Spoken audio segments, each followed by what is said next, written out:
आप रुख करते हैं कामोगी का, जहां पर कामोगी के इलाके शेरगढ़ में हवाई फायरिंग करके वीडियो बनाने वाला टिकटॉक का शौकीन कम उम्र नौजवान पुलिस ने गिरफ्तार कर लिया। इस बारे में मजीद जानते हैं राना नईमुल्ला से। जी राना नईमुल्ला, तफसीलात से आगाह कीजिए।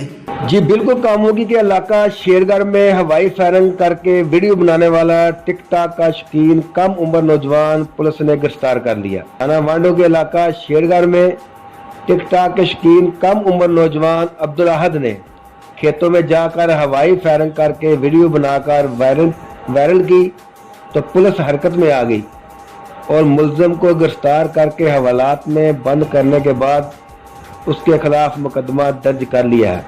हवालात में बंद मुलजिम ने आइंदा टिकटॉक बनाने से तौबा कर ली। आइंदा से कभी ऐसी गलती ना करूँगा। मुझे SHO थाना वांडो से पूरी गिरफ्तारी की गई, तो लिहाजा मैं ये कहना चाहता हूँ कि कोई भी बंदा, कोई भी इंसान ऐसी गलती कोई भी ना करे, तो मैं इस गलती का जुर्मदार हूँ।